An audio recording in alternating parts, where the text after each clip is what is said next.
and there is nothing left to dream. Maybe now my eyelids can finally rest.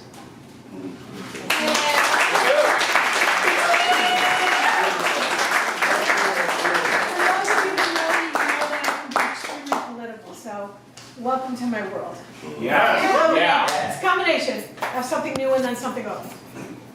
Within the filthy business of dying, we gather up all the unfinished hours, monetize our accomplishments with our last breath. We pray to have earned enough credit to warrant a place next to God. Or will He discard us like leftover table scraps, strip clean any remnants till there is nothing left but an afterthought of someone who may have mattered once? You see, I am angry with God. He has become this absentee landlord, babies in cages with bare concrete nursemaids. Pink slips and evictions rain down like a judge's gavel through debt that spirals like maxed out credit cards. We prostrate our bodies in His name till we bleed. Sunday morning prayer submitted in triplicate. Fading running, stacked with inflexible judgment. Due date has expired, application denied, must resubmit. Does He even pay attention? Is heaven closed for renovation? I am angry with God. He promised redemption for those who believe. I asked for directions and He gave me a primer in a language I don't understand. A map of nothing more than churches and cash machines and discount gun stores where two-bit preachers peddle salvation for monthly installments, satisfaction guaranteed for the chosen, and a simple payment plan and front row seats. As the children kill all in the name of God, you swallow our faith, devour it whole. We spit it back in the memes of genocide sprayed on the parking lot wall. We are a long way home from the promised land with sour milk and bee stings and honey.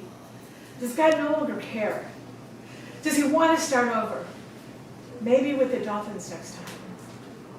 I am angry with God. Disease has become this season's must-have accessory, and my style is discount, pure thrift store, not retro chic, a simple body unpicking its own seams until nothing is left but blood-stained patterns, scissors, and needles. My body has become this holy design of bruises and scars and abnormal labs, documented in large font. A rag doll carved into pieces with a surgeon's precision, then tacked back together with God's so-called love.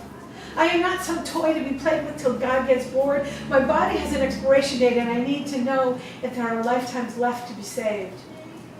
Is God loving enough to offer me His hand-downs to keep my pieces intact, or is the guarantee null and void? And yet, all I want to do is believe in the very nature of God without question. The equation is simple. Faith plus love equals God.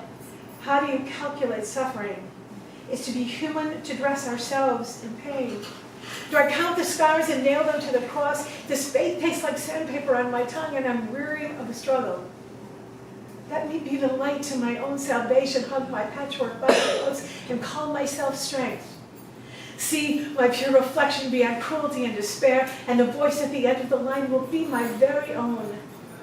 For heaven is no place for any God who turns away from His children.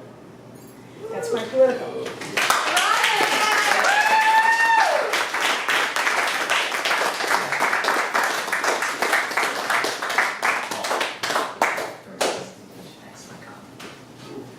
We have become a human jigsaw puzzle of mismatched pieces. Complacent in other skins, afraid to scratch the surface. You store me on a shelf behind salsa and half-eaten brownies. Lost inside some caricature of Betty Crocker perfection. Flawless recipes delight the palate, but how much ingredients have already been expired? Pretend you love my meatloaf. Usually a child, 3D black and white, compliment my choice of wine, always Moscato, never Merlot. Pretend you love my feet. Wrap your arms around my waist, and I am Ginger, you are Fred. We dance around the kitchen tiles to the rhythm of our bodies. Fragmented circles mark the floor where symmetry once decided.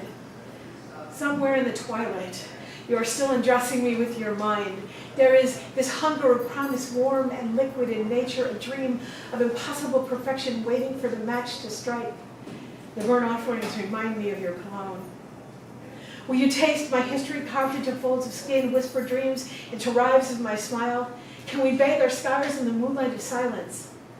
Let me paint you a constellation on the tip of your tongue, sanctify your heart with the curve of my ribcage. Somewhere in the darkness, I'm still intoxicated with the man I used to know before knee replacements and carb-free pasta. Has this love story become a classic novel or some short story fiction displayed on a coffee table next to Mastering the Art of French Cooking? Do I crave the drama rather than a happy ending? Is this champagne still flat? Can I tell the difference even in the daylight? I'm